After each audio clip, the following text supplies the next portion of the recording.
Stumble and almost fall. Twice. We can do like a debrief. Your reaction from Taylor on that, the Grammys, and some revealing new details about her Tortured Poets Like, album. why do you make so many albums? Like, man, because I love it. I love it so much. Also, the surprise songs were supposed to reset with the new year, but someone forgot to remind Taylor because she dug deep for the surprise songs in Tokyo. 4 of them, half, had never been performed live before, not just on the Eras Tour, but anywhere. As the Eras Tour rolls into Tokyo, Japan. Tokyo, Eras Tour, Yokoso! These are the first shows of 2024, and with the new year means Taylor is now in her 18th career year, if you're keeping track. This officially kicks off the Asian-Australian leg of the tour. That's what I'm calling it, at least, because there's only 2 stops in Asia on this tour, and 2 in Australia are wedged between those 2 stops. So even though it's half the world, I think it counts as one leg. You can see flags representing each Taylor Swift era hanging from the streetlights in Tokyo, one of the unique ways that Tokyo welcomed Taylor. And because of so few stops in Asia, this stop drew a lot of people from different countries in the area. It was a very international-heavy stop of the tour, including this famous drag queen from the Philippines, Taylor Sheesh. Also, someone here reenacting the viral meme from last summer where someone dressed as the anti-hero ghost. Because they called out sick to work to go see the tour.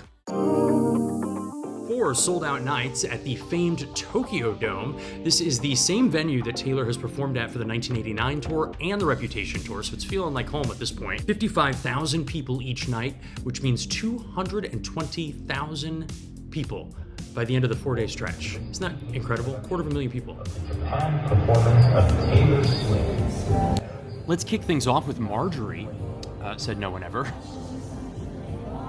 Not normally what you'd start a recap with, but I think it's actually a fitting song to introduce Japan because, aside from the beautiful light display that they had there, which has become a bit of an Eras Tour tradition now in all the cities, but Japan is much more restrained than the cities we just came from in Latin America, where people were screaming so loudly you could barely hear Taylor half the time. Here, people are seated, they are taking in the show, instead of being the show. Along those lines, you'll notice the floor is seated once again like it was in America. This was the earliest start time we've had yet on the tour, 6 p.m., and that's because of the stadium's location. There's a noise ordinance in that area. People live around there. These were weeknights. It's a song that I wrote about my grandmother, so the fact that you would make this stadium look so beautiful in honor of that song, I really appreciate it. No opener on the Japan leg. Of course, she puts on a full show herself, and then some. What they lost there, they made up for in an extra light show. They had a whole secondary show playing on the ceiling of that dome. Not for every song, because obviously this tour is not, choreographed and coordinated to those lights, but they managed to make it work for quite a few. You can see Shake It Off and Don't Blame Me. Look at that. What does that look like? Yeah, that's right. It's a mirrored image of the stage below. That's what you were thinking, right? Bad Blood ditched most of the pyrotechnics, given the indoor nature of this event space. So I think there was still a little bit of fire up on the stage, but the light show came in handy. The other reason I wanted to show you Bad Blood is because her mic went out in it. Just in case there was any question about whether she's singing live or not. And there's our answer. I'm actually impressed that she's singing Bad Blood live because, of all the songs, this could be one that you kind of mail in and let the backtrack go. Pretty crazy night at the Grammys the other day. Taylor was fresh off her history-making night at the Grammys just a few days before, winning Album of the Year for a 4th time with Midnights, which is the first time it's ever been done. Crazy. No one's ever won 4 times. Most joyful experience, and then getting to come here and then get to thank you and see you right after that happened. I'm in a really good mood. Still coming up in a minute is what she revealed about her newest album, The Tortured Poets Department. In Tokyo, talking about the timeline in which it was written. That's after the surprise songs. A little more Japanese for you. Back together.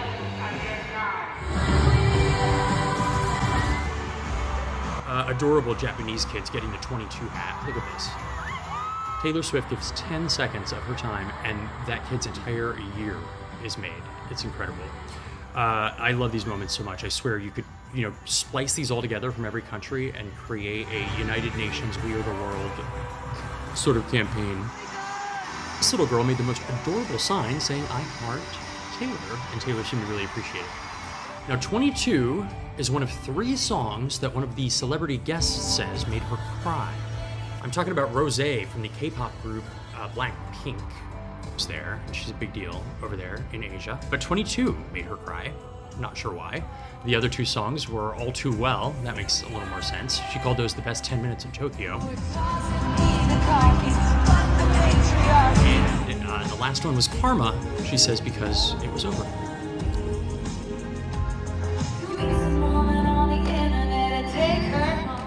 All right, fasten your safety harnesses. Taylor almost died right before our very eyes. Maybe not that serious, but she seemed a little startled by it. That's because if you look, she had just started to take her harness off when she slipped. Right as I was taking my harness off too. My life flashed before my eyes. Yeah, no, I'm good. It's all good. Everything's fine. Everything's great. Just so happy that I didn't fall off the GoPro camera. You know what I mean? Speaking of close calls, her butt barely found the edge of that chair there. Another near disaster averted. What a great night in Tokyo. And that brings us to the surprise songs, the much-awaited surprise songs that were quite surprising, to say the least.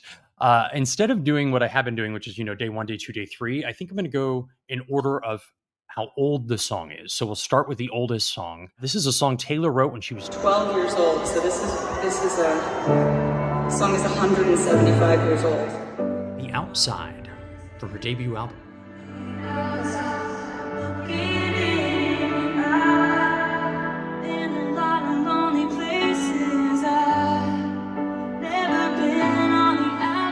That one wasn't new live. She has performed that live before, but it's been a long time, so we'll mark that one as rare. This one is new, though. It's one of my favorites, and it's from Fearless. It's called "Coming with the Rain."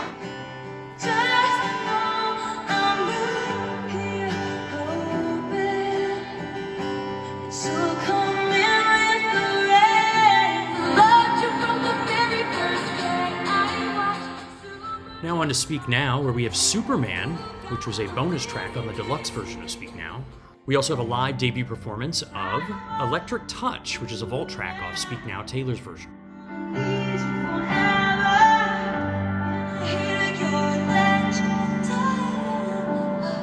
can't remember ever playing it live before, but I love this one, and I really relate to it, and it resonates with me a lot, which makes sense because I wrote it. This one from the Hunger Games soundtrack, Eyes Open. Had never been performed live before.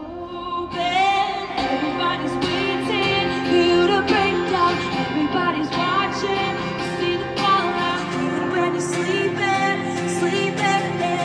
keep your eyes open. And that brings us to Red and an awesome rendition of Holy Ground.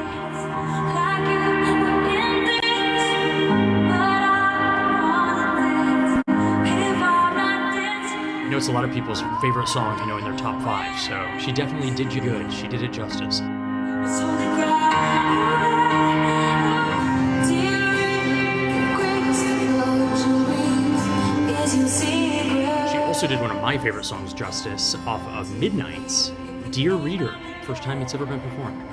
Another debut live performance. Take advice from someone who's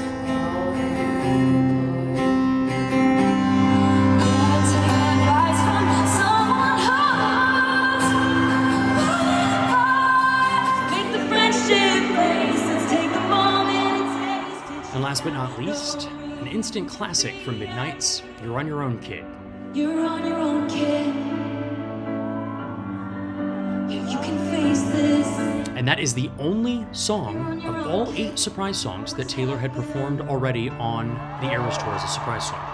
Which, going by the rules last year, she would have been allowed to anyway because it's a Midnight's track. How surprising were those surprise songs? I think also surprising to a lot of people was what was not announced in Tokyo.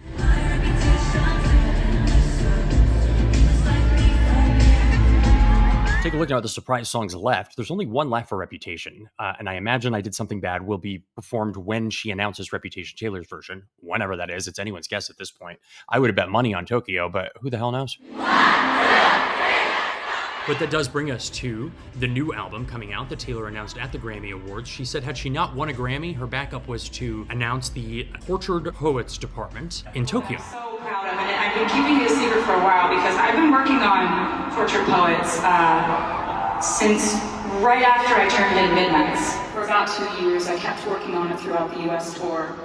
And I'm over the moon about the fact that you guys care about my music. It still blows my mind. I love doing this. I know I keep saying that, but that's because it's true. Everyone's like, why do you make so many albums? I'm like, man, because I love it. I love it so much.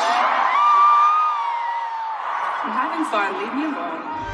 Taylor really did seem like she was having fun in Tokyo, near-death experiences and all.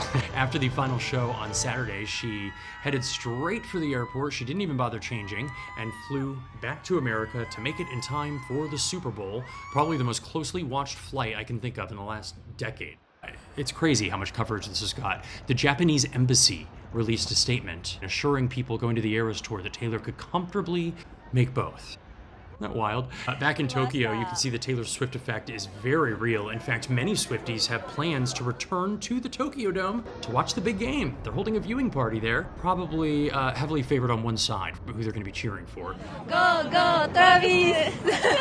Be sure to like the video and let me know what you thought of this stop on the tour. The surprise songs, they were rather surprising, I thought. I think Holy Ground sounded amazing, so did Dear Reader. And I think the debut songs have been some of the sleeper hits of the entire tour, including the Outside There song I'd completely forgotten about. It just sounds good in that stadium environment with the guitar. You know, it's very kind of sing-along-ish. Our next stop is Melbourne, Australia, as we continue here on the Asia-Australia leg of the tour. Subscribe to follow along as we recap each country on the Eras Tour. And don't forget to like the video again and share it if you want. We will see you in another video.